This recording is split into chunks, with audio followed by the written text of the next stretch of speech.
Hello, we are live. Welcome to AP English Language, the summer current events you need to know. I'm so glad to be streaming. We're going to be starting in about the next 5 minutes or so. My goal is to have this stream run until about 7:50 Eastern time, but you can hop in, hop out as you see fit. As all of you are coming in, please answer the poll down there and also leave a comment stating the state that you're from and the state that you're from and your grade level. Because I know that most people take AP English Language their junior year, but I've heard that some freshmen, some sophomores take AP Lang, so I really want to know what grade you're in and what state you're from. And once again, we'll get started at around 7:05 Eastern, 6:05 Central, and 4:05 Pacific.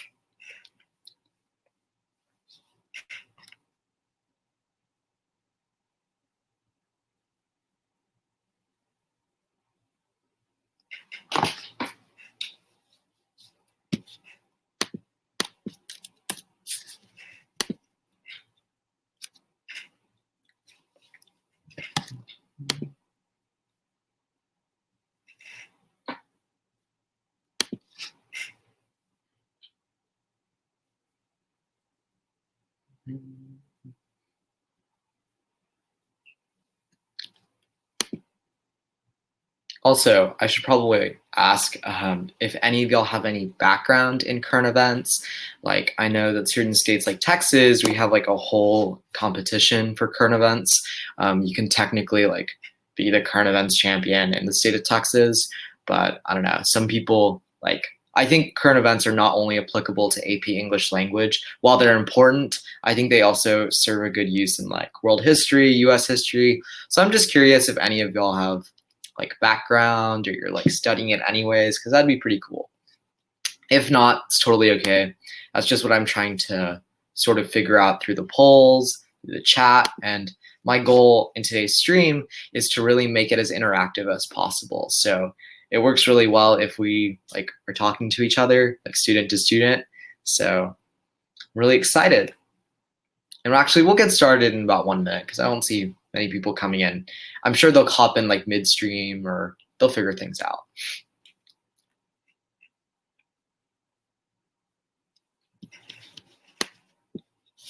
All right, let's get started.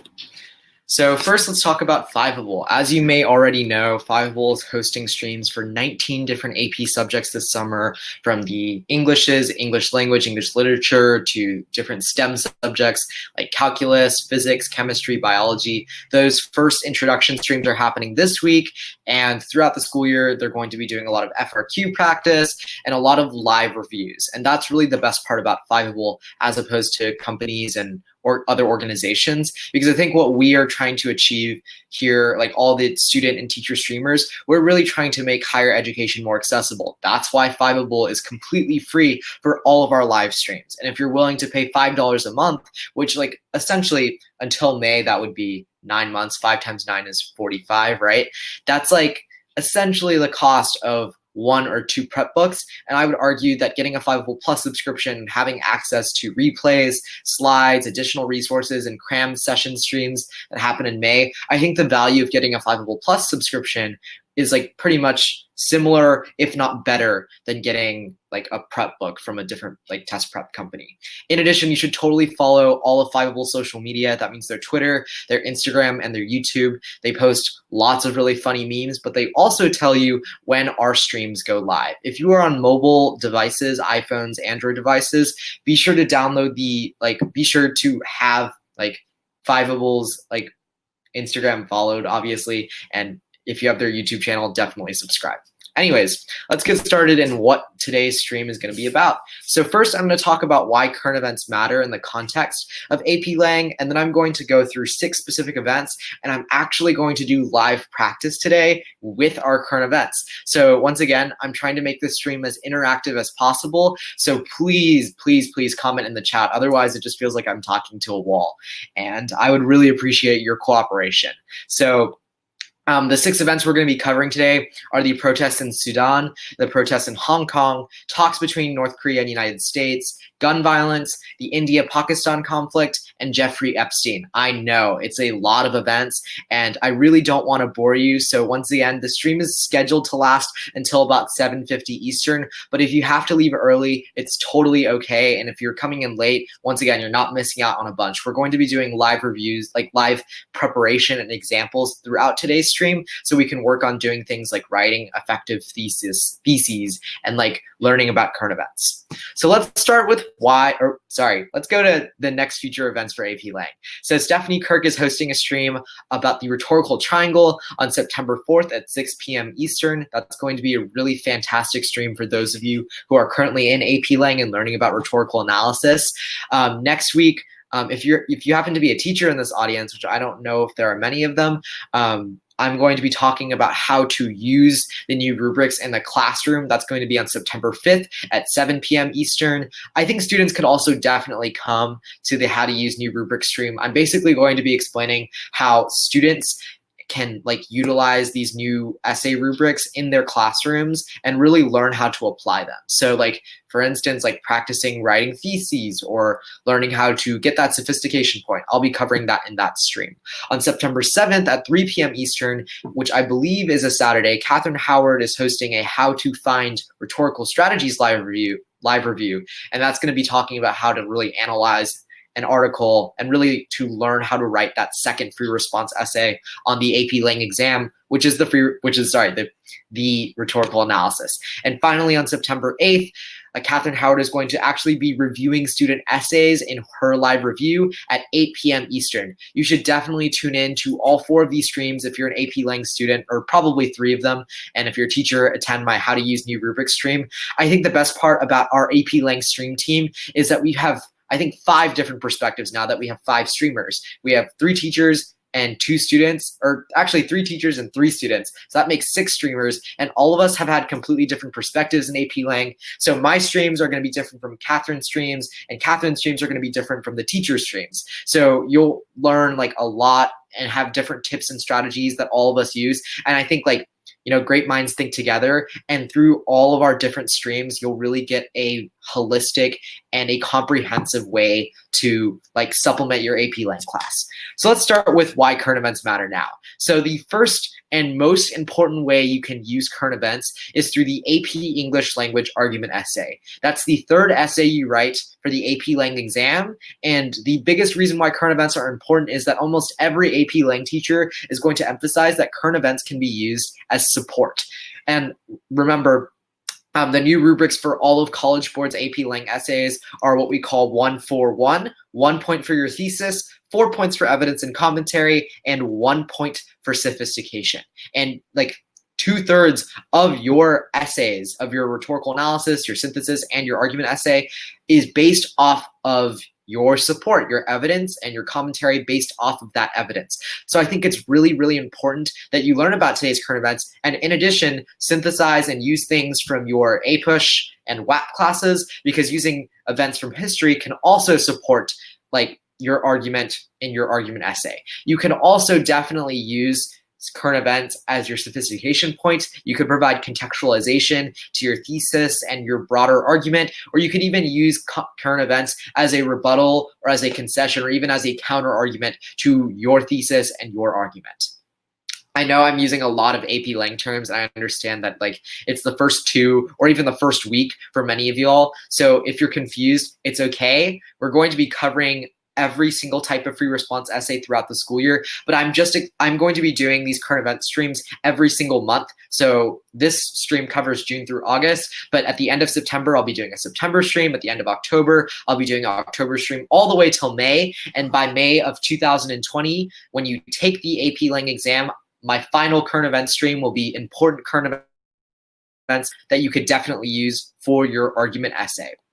There's also the synthesis essay, and that's an essay in which you receive 6 sources and you have to use those given sources to essentially synthesize and build an argument. So for instance, last year's synthesis essay was about wind turbines. So we got 6 sources. 2 of them were like wind turbines are really beneficial. 2 of them were like wind turbines kill birds and kill the environment. And then like the last 2 were like kind of giving like facts and statistics. So once again, contextualization is one of the ways you can earn the sophistication point. So you could definitely use current events to contextualize and show the broader context of your thesis. And finally, I think current events are generally very, very good for practice because remember, the thesis point is something that you should essentially be getting every single time you write one of the 3 essays. So using a current event to write a thesis and like basically taking a current event story and making it a prompt and writing a thesis based off of that prompt, that's why current events are so important. So now that I've babbled on about current events, if any of you have any questions, please feel free to leave them in the chat or ask a question in that Ask a Question tab. I think on mobile, that would mean you're going to the 3rd tab on the bottom. Not sure. But once again, I really want to make this interactive. I can't stress it enough. So if you have any questions, please let me know. And we actually have a question from Kate.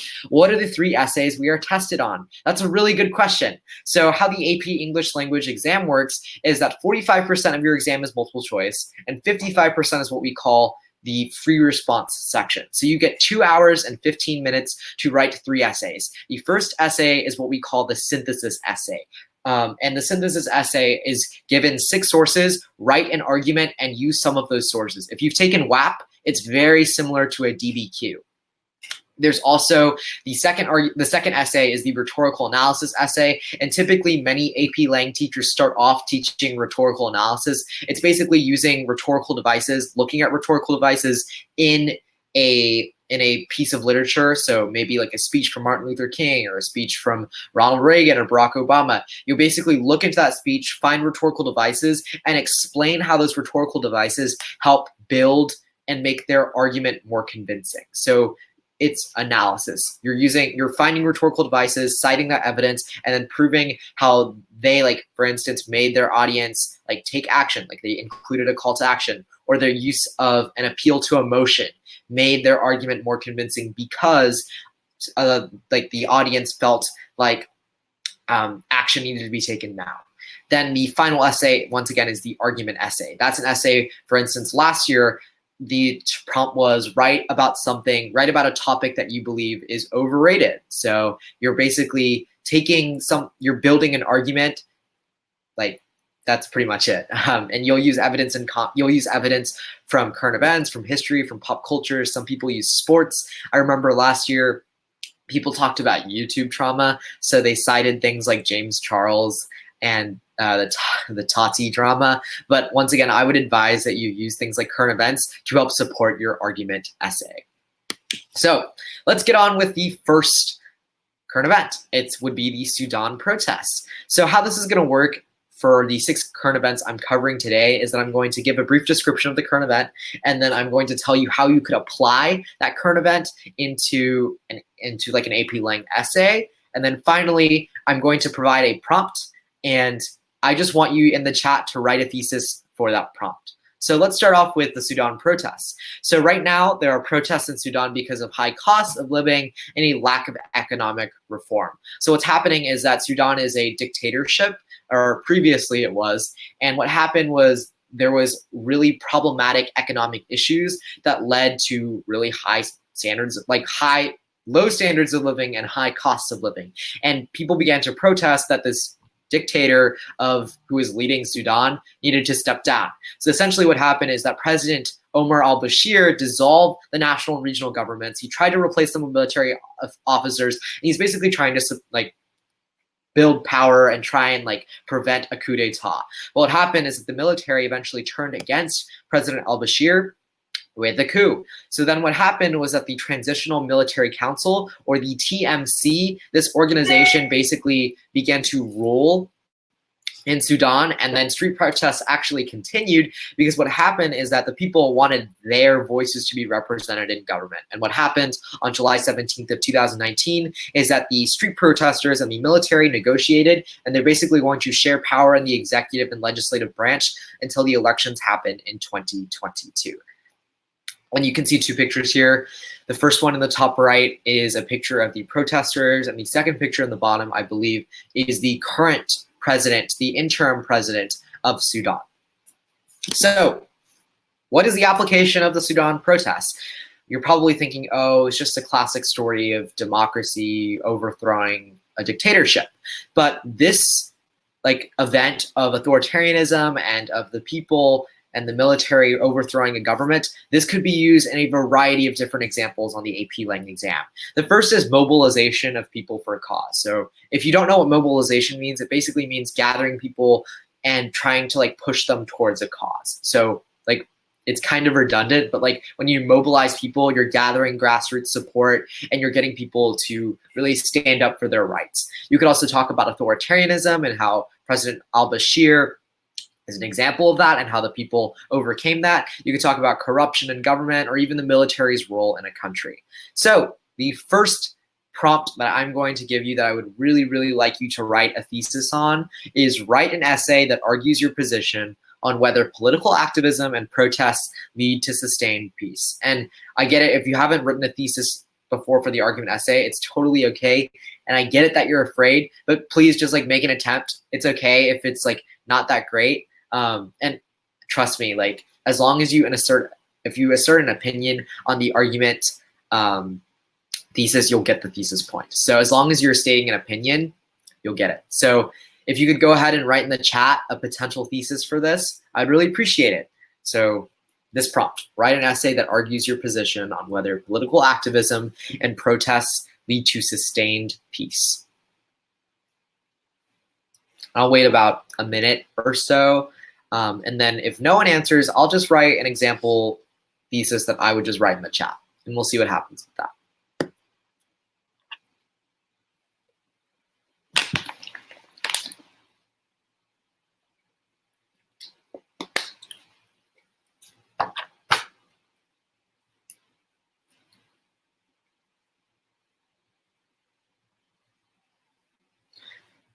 And similar to other classes, if you've written a thesis in WAP and APUSH, in those classes, you are really your thesis will be very similar in AP Lang. All you're doing is asserting a position. So in those history classes, you'll be talking about whether X, there's the whole CCOT, causes and continuities over time. So AP Lang is very similar to those sophomore and junior level history classes.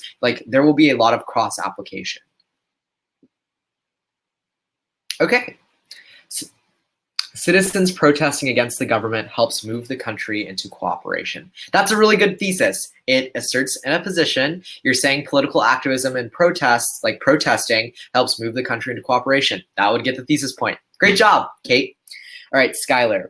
While violence can often lead to a bloody but at times effective peace, political activism and protest is a far more productive method. That's a pretty good thesis. I would say that both of your theses, they would get the thesis point because you're arguing a position. It's really, really easy to get that thesis point as long as you're practicing writing theses, and I'm really glad that you two gave examples. Just a note on Skylar's thesis, you want to be a little bit careful that you're in that second sentence on the independent clause, political activism and protest is a far more productive method. It's really good to be very explicit with your AP readers. So your teachers who are reading your AP essays, or even when you're writing the AP exam. So saying something political activism and protest is a far more productive method to achieve peace. Adding that to achieve peace just adds a little bit of clarification. I know it seems redundant, but it's okay. Overall, though, I still think it's a great thesis. And we have another example. Political activism and activists cause the actual situation to worsen since they intensify the tension there is. That's also a great thesis. It's on the other side. It's saying that political activism, you're basically saying it does not lead to sustained peace. And once again, you are stating a position. So all three of the theses that were given were excellent. You all got the thesis point. Great job.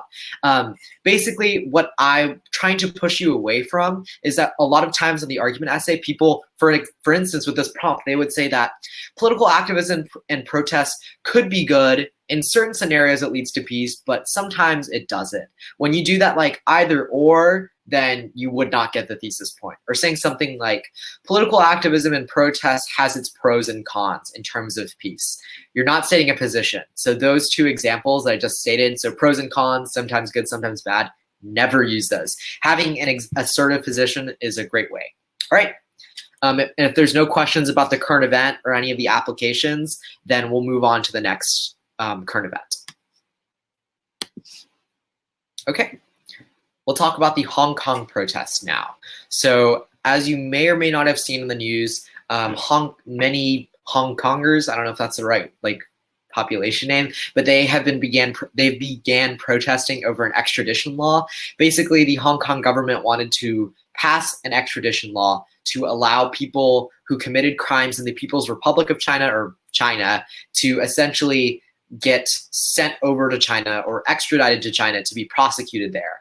And it's like the protesters, their main motive for this, they're arguing that the People's Republic of China, which is a communist government, has consistently imprisoned citizens if they criticize the government. Many people in Hong Kong, like booksellers, have just disappeared because they published a news article or they sold a book that criticized the communist government. So these protests began in March, but they really solidified in June and July.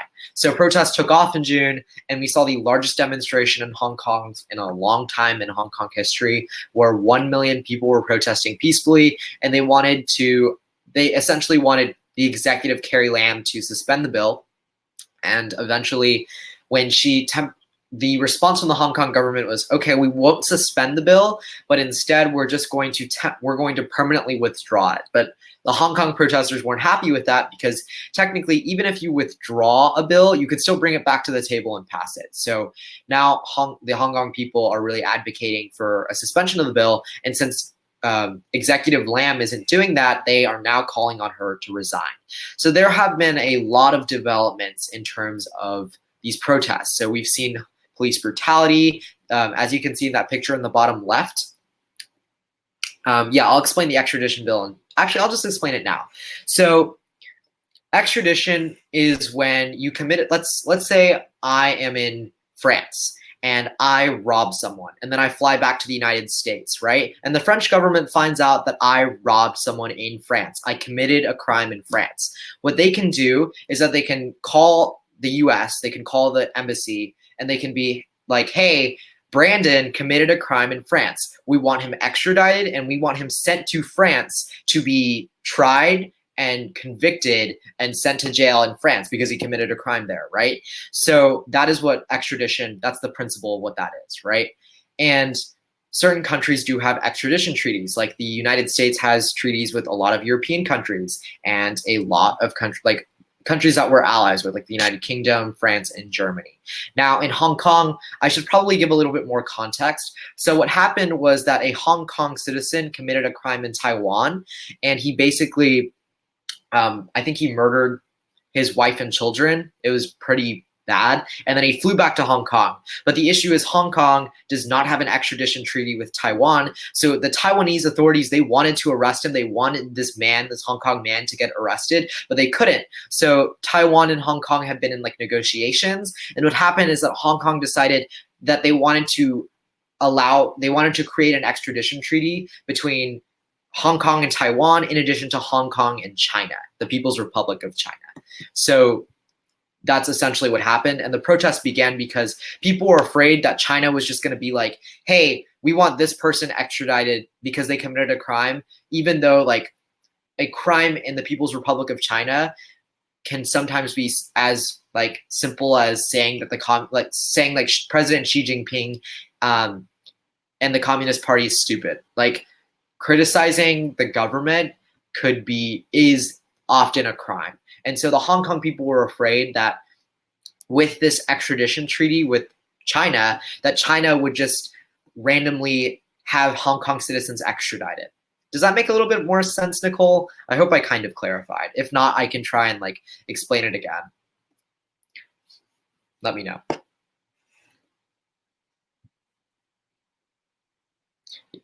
All right, great.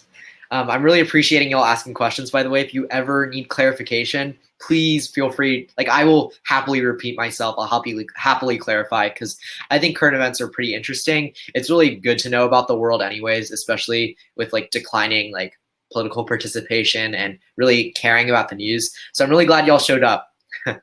All right, so there have been 3 notable events with the Hong Kong protests. The first is that at the beginning of July, Hong Kong protesters actually stormed into the Legislative Council. So think like the US Congress. People basically broke in, they took like a bunch of graffiti, and like there were like hundreds of thousands of citizens that overwhelmed the police. So they basically like broke in, they started to like draw all over the walls, they like ripped the Constitution books in the Legislative Council. Is very, very like, oh, we don't like the Legislative Council. And in addition, we saw that that was the beginning of police brutality, essentially. So not only were these protesters tear gassed, but peaceful protesters in the streets of Hong Kong were basically sprayed with sprayed with tear gas, basically to try and disperse protesters.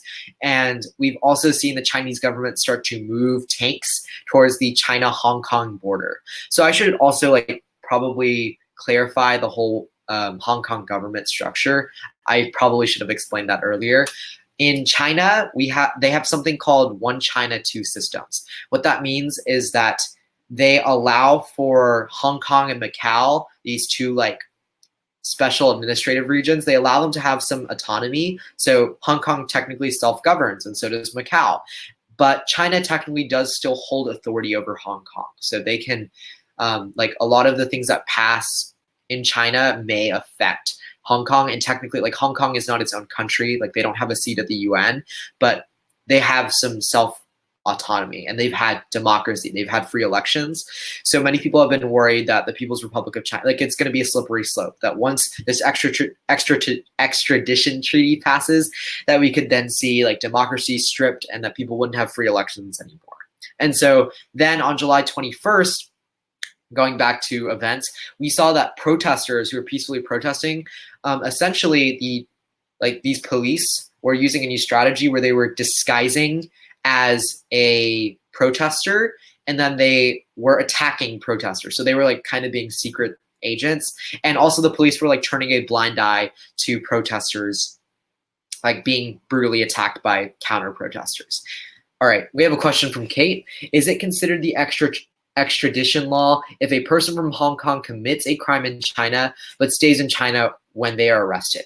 No, that would not fall under extradition. So extradition only happens when you have to like fly somewhere. So if you're in Hong Kong I'll go back to the US-France example. The extradition treaty only applies when I am in the US and France wants to fly me back to their country to get prosecuted. If I committed a crime in China and I stayed in China, then it wouldn't be the extradition treaty. It would just be Chinese civil law that I would be like prosecuted under. All right, and the final event is the August 12th and 13th event, so very recent, 2 weeks ago.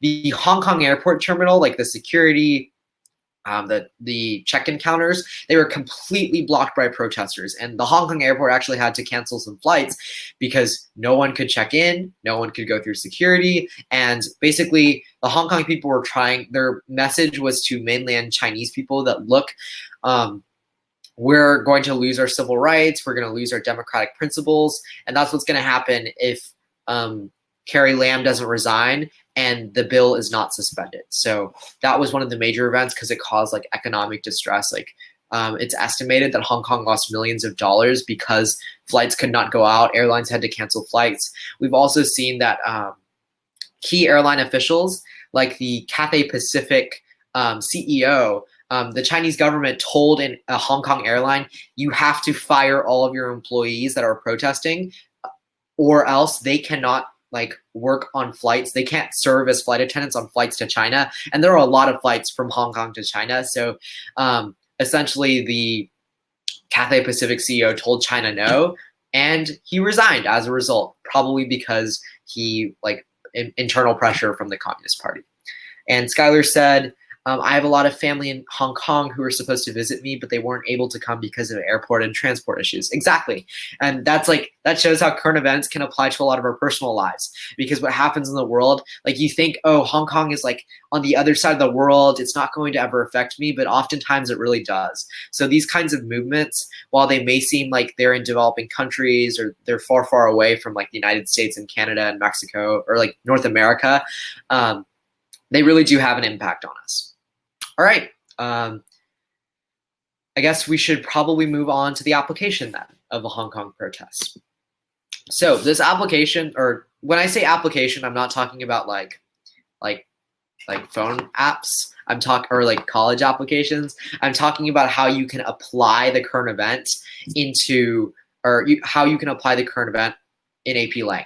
So the application of this current event is really similar to Sudan, but I think it differs to some extent because of the availability of social media. So a lot of people, like in Hong Kong, Twitter, Facebook, Instagram, Snapchat, they're all unblocked, but in mainland China, they are. So one way you could use this as an example is how you can mobilize social media to have a voice. And we've also seen this happen in a lot of different countries. So like even in Egypt during the Arab Spring, when they overthrew their dictator, they all used social media to try and like gather support and, you know, overthrow that government. You could also talk about contrast between authoritarianism and democracy, like China and Hong Kong. You could make an argument about police brutality. As many of y'all know, yeah, throwback to world history. Like there's the whole there's Black Lives Matter that's happening in the United States. There's like racial tensions between African Americans and white police officers. You could link it and give like a parallel example happening in Taiwan as an example of police brutality. And you could also talk about conspiracy theories. The reason why I bring this up, I didn't mention this earlier, but the Chinese government has basically said that the CIA and the United States are actively trying to cause because of I don't know if you know that there's a trade war right now between the United States and China. Basically, the US is imposing tariffs on China, which basically means they're like causing the Chinese economy to go down in the most basic way to explain it possible. But like right now there's a dispute between the US and China. That's all you have to know, right? And so what China is saying is, look, the US is so angry at China that they are trying to hire Hong Kong protesters to protest and cause violence. So that's a conspiracy theory propagated by a government. So that's a way you could give an example. So you could, if somehow you had an essay prompt about conspiracy theories or false or fake news, right? You could definitely use that. All right, and this prompt this time is write an essay that argues your position on whether social media has a positive impact on society. So please leave a thesis in the chat. We'll go through all of y'all's theses, and we're gonna work on finding the things that are really good about them and what we could work on. We'll wait about 1 or 2 minutes as y'all write in your theses.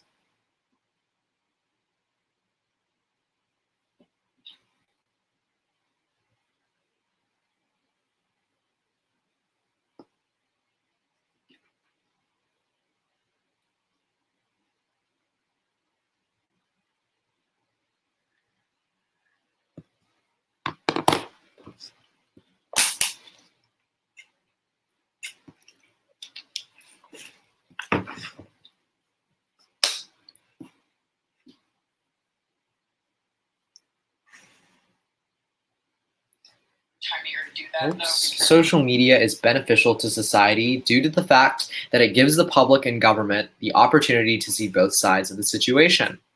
That's a very good thesis. You are not restating the prompt, and you are providing sort of what we call a line of reasoning. You're explaining your reasoning as to why social media is beneficial to society. So great work.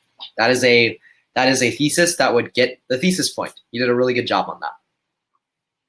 And just to let you know, I know some of you are still writing your theses, so it's okay, take your time.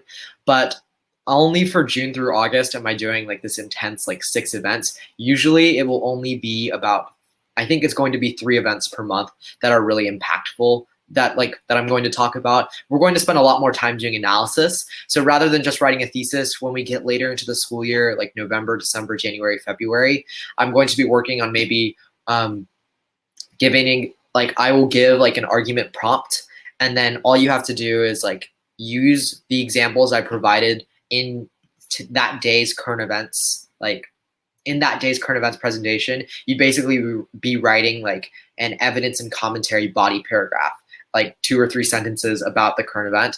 I just really want to give you all hands-on experience with how we could use current events in AP English language, because I think a lot of people, they end up using things like literature, and like I've read AP Lang essays where people cited like the Hunger Games, and like conflict in the Hunger Games proves my point, and like that's like not good on AP Lang. If you use like fiction books and dystopian sci-fi novels, you will not get evidence and commentary. So I really want to work not only on writing good theses like we're doing in today's stream, but also working on evidence and commentary. So I'll wait for 1 or 2 more theses. Once again, take your time, no need to rush, and then we'll move on to the next current event.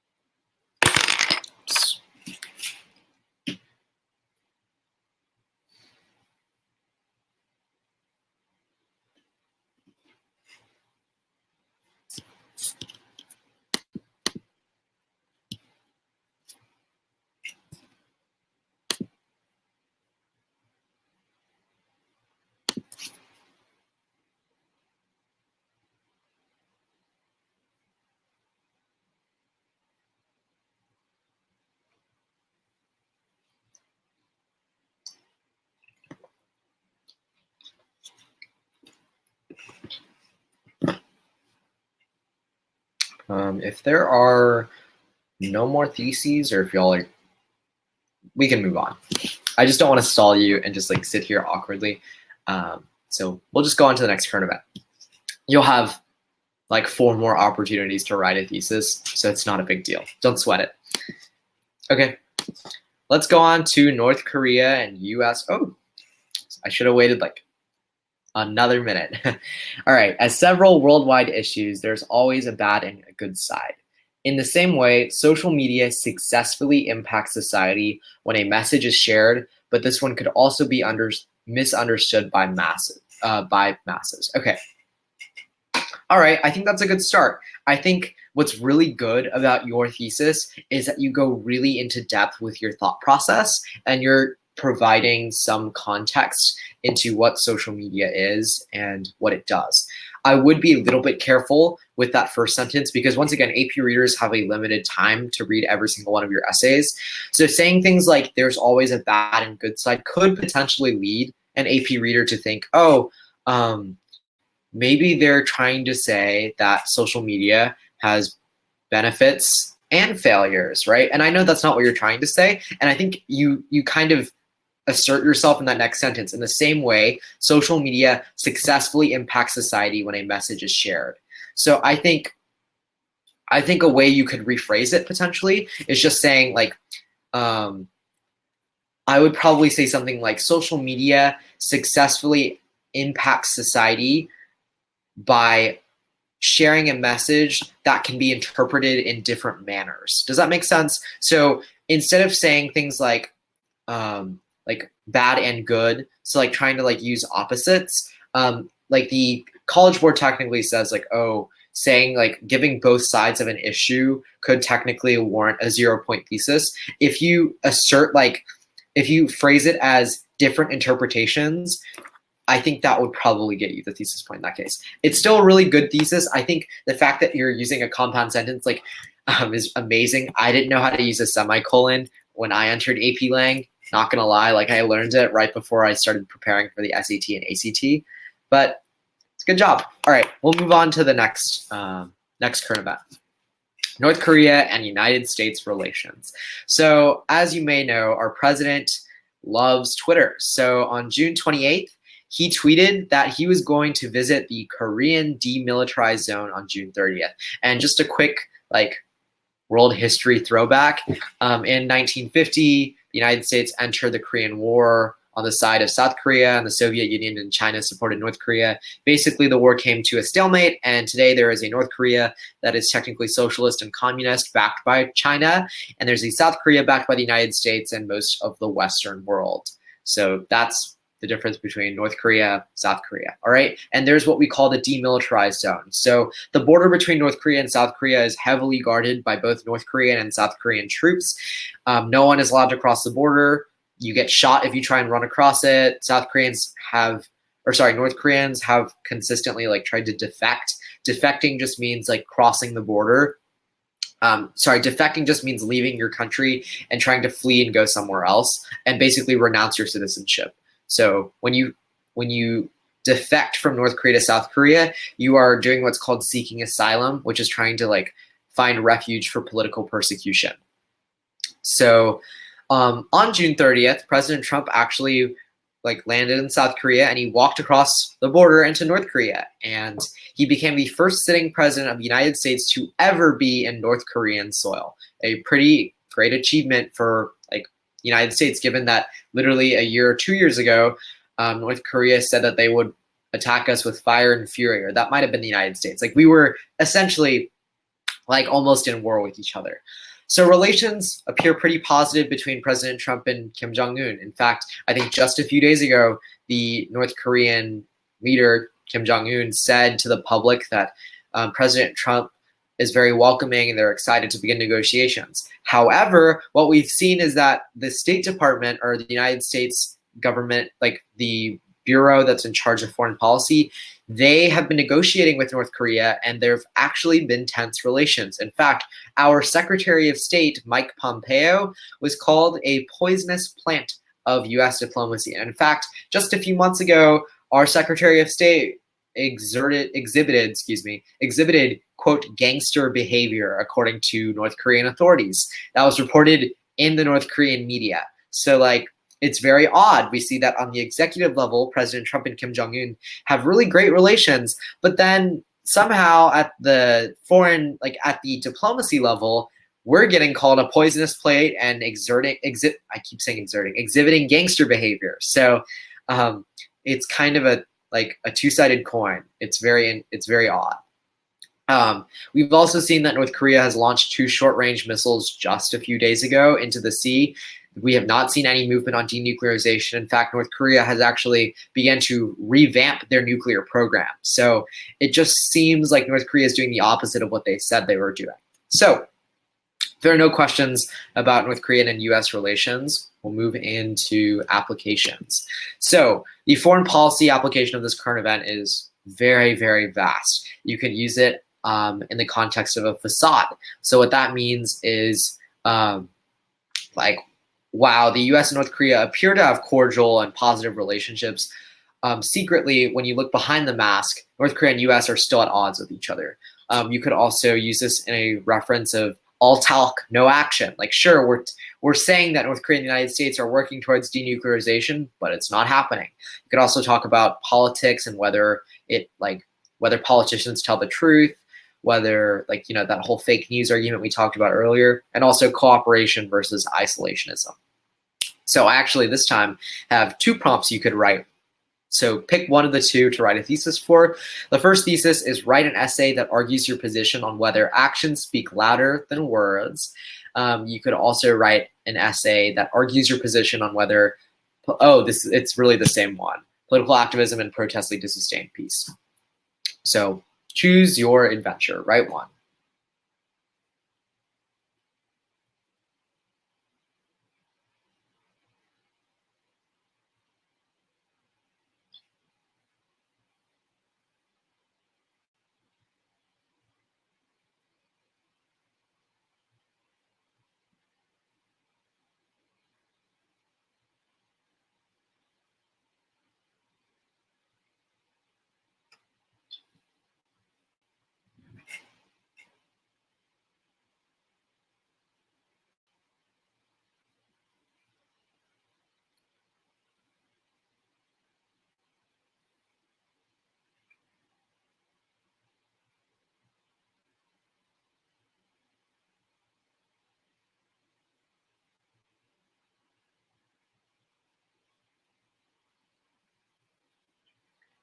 And we'll wait about 2 minutes before we move on to the next. Current event and those theses. Okay. In the face of the media, words have more powers than actions because they are able to persuade the public. That's a great thesis. You are asserting a position. You're saying that words have more power than actions because in the media, yeah, it's really good. So the media, yeah. And I think that in the face of the media almost edges into the sophistication point, which I don't know if your AP Lang teachers have talked about, but it's a way to score even higher on your AP Lang essay. That means you're providing specific context, a broader context actually, into your argument. But that's a really good job. We'll wait for one more, or in about a minute, we'll shift to the next current event.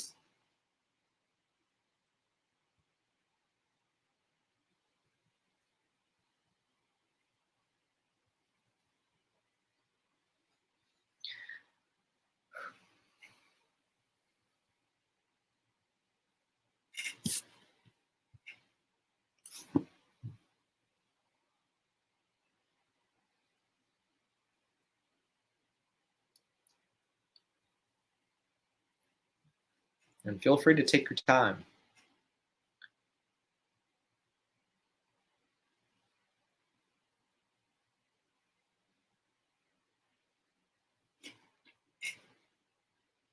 All right, see you, Skylar. We'll do another stream at the end of September. I hope you can come. Okay, we'll move into the next current event then.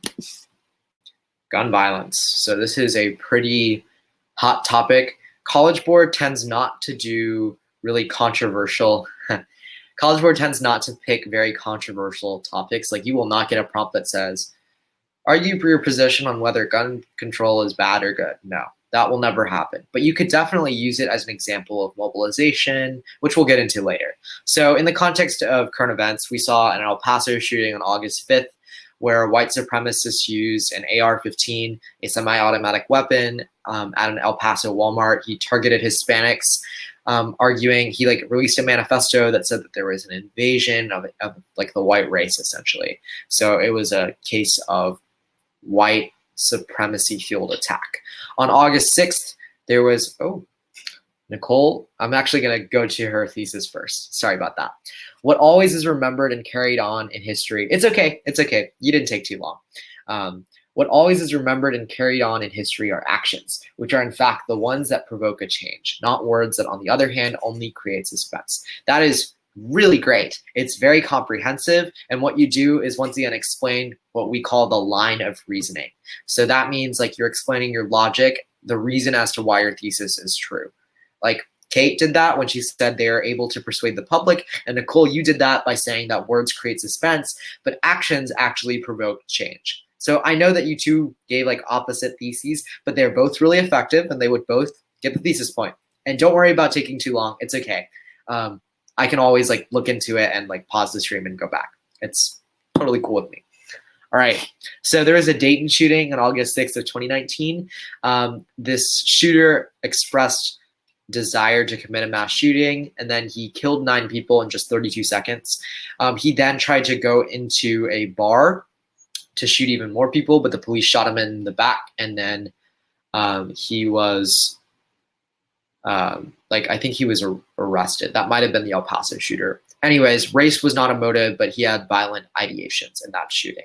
So there's a lot of different opinions on gun violence, and I'm not trying to get like super political here and argue that one position is better than the other. I'm just here to tell you, I'm trying to be as unbiased and objective as possible. So I'll tell you what a lot of people are talking about. We've seen that many have blamed the availability of semi-automatic rifles. So organizations like Moms Demand Action and Everytown Gun Research, these two pictographs I showed on the right, those are two organizations that kind of like remobilized as a result of these shootings. We've also seen people talk about mental health, that we should really be working on like helping students out with these mental illnesses. And also we've seen even the Texas Lieutenant Governor blame the El Paso shooting on video games, that people have had violent tendencies because of shooting games that have increased since the 1990s. So there have been many solutions that have been proposed, including universal background checks of things like gun sales,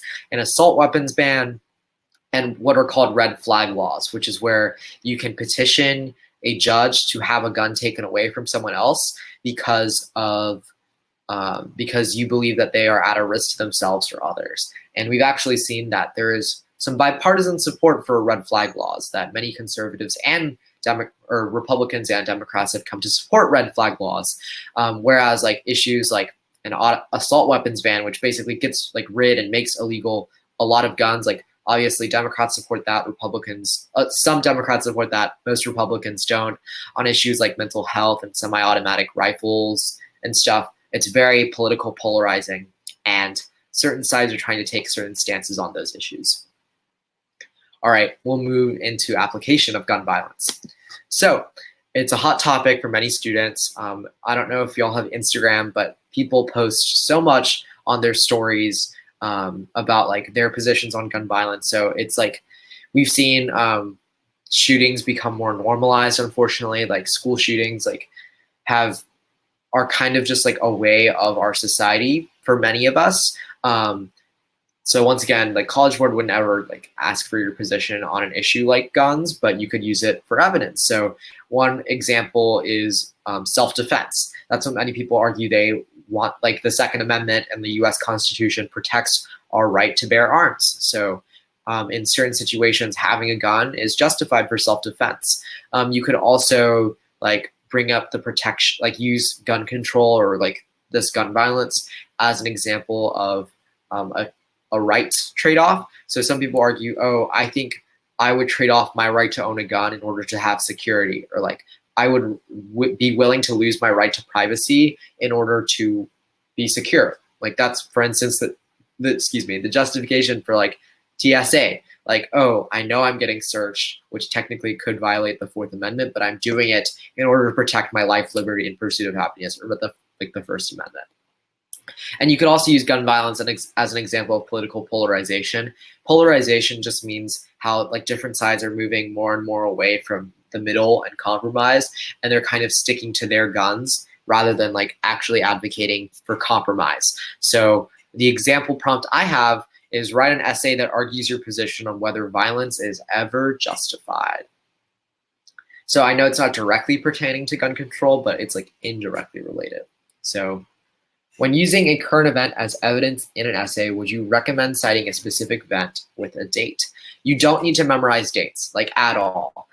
I'm including them just for your context, just so you know like when like an event happened, but you do want to be as specific as possible. So like, for instance, like saying something like, my thesis is supported by the fact that wars kill a lot of people, right? That's very vague. You're not being very specific.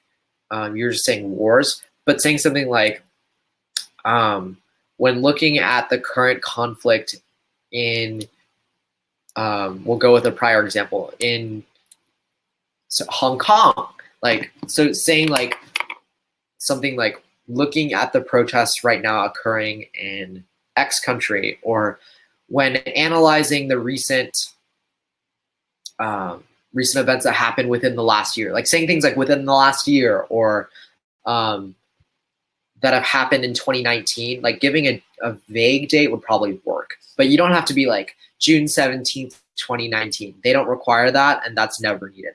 It's just like knowing some knowledge of current events can be beneficial.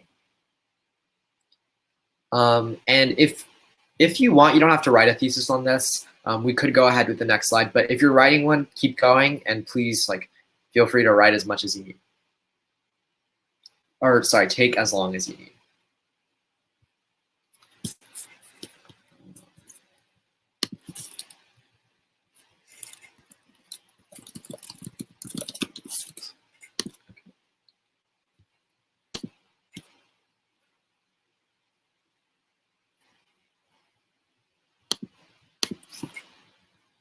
And if y'all don't want to write a thesis, I know this is a pretty small stream. There, I think, is 4 of you. So if you don't want to write the thesis and just move on, that's totally okay with me, and we'll just go on to the next one. I know I don't want to hold your time. It's already been 54 minutes. So it's up to you. There are multiple situations where violence can be justified in a society. How can I rephrase that to be more specific? That's a good question. I think that thesis works to some degree.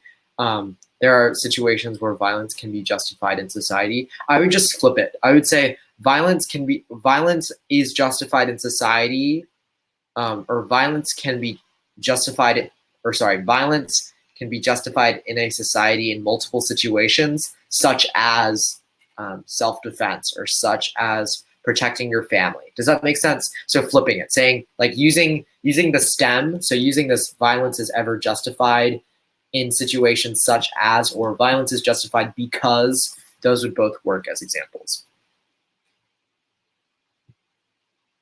All right, I know some of you might still be writing your thesis. That's totally okay. I'll just move on to the next slide and pause, and we'll talk about your thesis as we get there. So let's talk about India, Pakistan. So we've seen that there's a typo there. India has had administrative rule over a province called Kashmir. It's a majority Muslim province, and right now there are disputes between India and Pakistan over the province of Kashmir. So what happened is that India previously gave them autonomy, very similar to Hong Kong and China. But what happened is that we've started to see more border disputes between India and Pakistan over this province because it's majority Muslim. And as you may know, India is a Hindu majority country and its leader is a Hindu, whereas in Pakistan, it's more Muslim. And that's like why that partition happened. British India split into a Muslim Pakistan and a Hindu India. Anyways, in February of 2019, the Indian security personnel, security people were killed by a Pakistan-based militant group called Jaish-e-Mohammed, and then India accused Pakistan of trying to take over Kashmir, and it led to airstrikes being conducted against each other. We saw that India actually shut down the internet and telecommunications in the province of Kashmir because currently they rule over that Muslim majority province, and they actually lost their status to govern. So India basically was like, you are now Kashmir used to be able to pass their own laws and have their own government, but now India has full control over that. So there's no more self-autonomy. And we've seen that fighting is still continuing intermittently. Pakistan most recently said that they may close their airspace to India, like Indian airlines, the Indian military. And what's even more nerve-wracking is that both India and Pakistan are what we call nuclear powers. They both have nuclear weapons. So if one were to strike the other, it could lead to World War III and nuclear war. So that's why this issue is pretty important. These tensions have lasted for decades and they continue to proliferate. So there are many applications. One is appealing to nationalism. We've seen that India has really been like the prime minister has been talking about how we can't have we have to have Hindus, we have to have our own state, and protecting Hinduism as a way of doing that. And same with Pakistan and Islam. We've seen there's religious conflict. Many Kashmiris they think. Many of them want to be closer to Pakistan. Many of them want to be closer to India. That's religious conflict. There's also a homeland. So the people of Kashmir some of them want their own government. Some of them want to stay. Some of them want to join Muslim in Pakistan, like a Muslim-led government. We've also seen political polarization exist here, and what I came up with called endless war. There's probably a better phrase for this, like a war that never ends. Because India and Pakistan have had this issue with Kashmir ever since the beginning of the partition. So yeah, so here is a potential thesis. Write an essay that argues your position on whether diplomacy could be a success in any conflict. So you could definitely use India and Pakistan in this essay. If you want to write a thesis, go for it.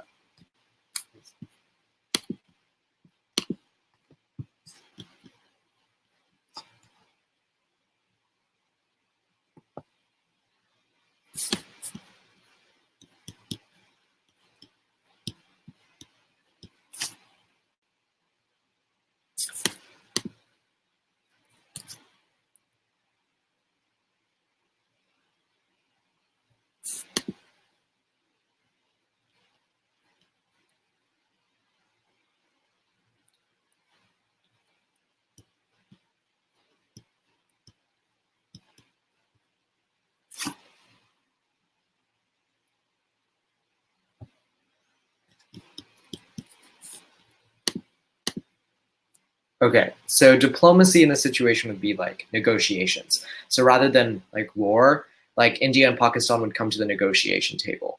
So that would be like, oh, like instead of like airstriking each other, India and Pakistan would go into negotiations. That's diplomacy, if that makes a little bit of sense.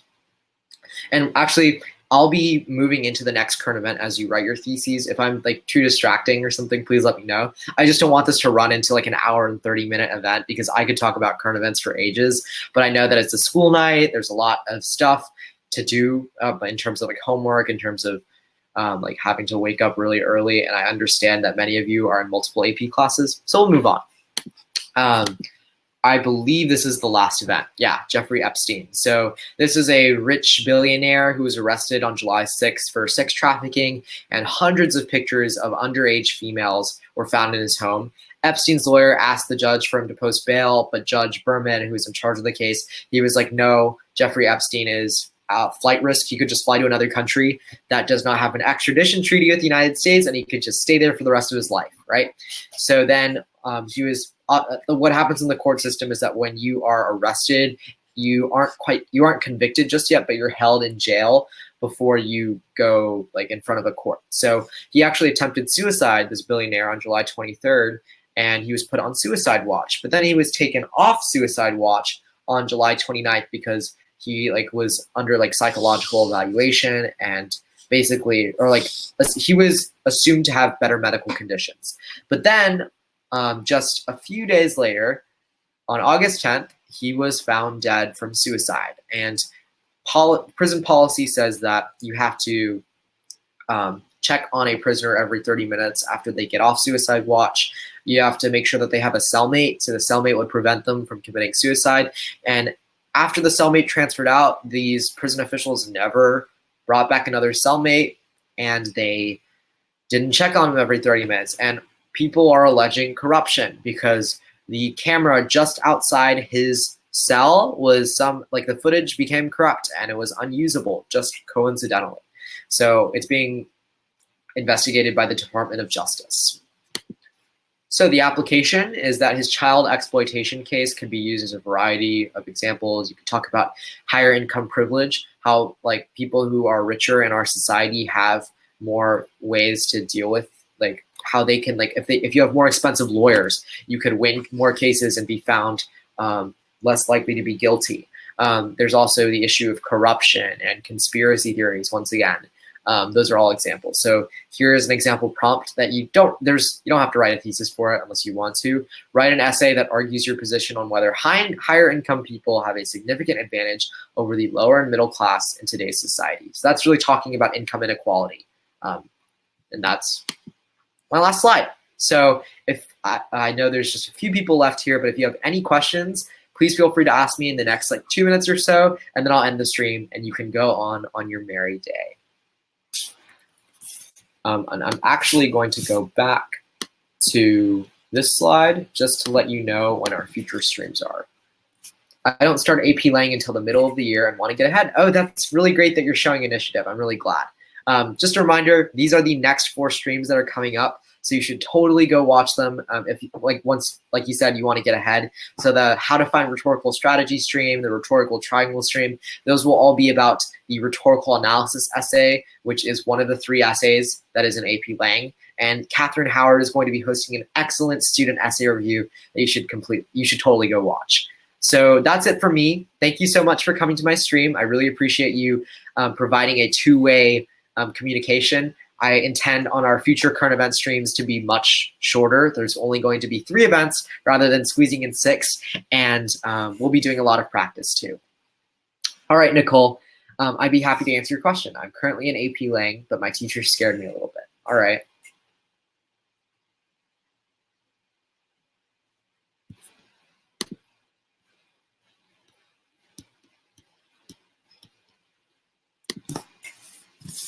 Okay. How do you think I could study in order to improve my writing skills? That's a really good question. I think there are 2 ways that this can happen. First is reading other people's writing. I think the reason why AP Lang teachers, they encourage you to read fiction and nonfiction books is you want to see how other good writers write. For instance, my teachers, not only did we read like fiction books like Brave New World, which was like sort of like George Orwell's 1984, but we also read books like The Lively Art of Writing, or Lively Art of Writing, which was like teaching us how to write excellently. So like you could potentially like learn how other writers write. The second way is practice, and that's why I really encourage you to not only come to our Fiveable streams, but if possible, even look into getting a Fiveable Plus subscription. Obviously, if like financial issues are concerned, then don't do that, but or like you don't need to. But with Fiveable, and even in your AP Lang classes, you're going to be writing so many essays. So for instance, like 3 weeks before the AP exam, we did stations. So we like, on Monday, we would do multiple choice. On Tuesday, we would do one essay. On Wednesday, we'd do another essay. On Thursday, we'd do another essay. So you're doing lots of practice. And also, I would really encourage you to engage in peer review. So having your peers, like your classmates, tell you how you could write better, that's definitely a way you could improve your writing skills. So, and oftentimes your teachers will include this in their curriculum. So you will have days where you like feel better. Trust me, if you are in the AP Lang class and you listen to your teacher, you come to a few of our Fiveable streams, or even like practice a few essays on your own, I guarantee you that you can get a 4 or a 5. It's very, very attainable. Like honestly, the people that I know that did not do so well, the reason why is because they didn't pay attention in class. They ran out of time on the essays. They ran out of time on the multiple choice, or they just like flat out like didn't really care about AP Lang. They thought it would be an easy 5. It's a pretty rigorous class, but at the end of the day, like the college credit you get out of AP Lang means like skipping a writing class, which is fantastic. And at the end of the day, I think it's really valuable. So thank you so much for coming to my stream. Once again, I encourage you to come to all the other AP Lang streams. We could definitely help you feel a lot better. And will you have a stream based on multiple choice questions? That's a great question. And the answer is yes. It's not now. It's going to be in November or December. There's going to be a stream just for multiple choice practice and overview. I might be wrong on the November to December. Don't quote me on that. But we will have streams for every single free response essay. And we will have like live reviews, live writings, live practice, just like we did today, but on a larger scale. And we're even doing, like the week of the AP exam, we're doing cram sessions. So we're gonna re-review everything we talked about throughout the school year and do practice as we said earlier. So you'll have a lot of practice on multiple choice for sure. All right, thank you so much for coming, everybody. I really appreciate you all showing up. This is probably one of the bigger audiences I've had, and I've really enjoyed your company and the interaction we've had. Thank you so much. Bye.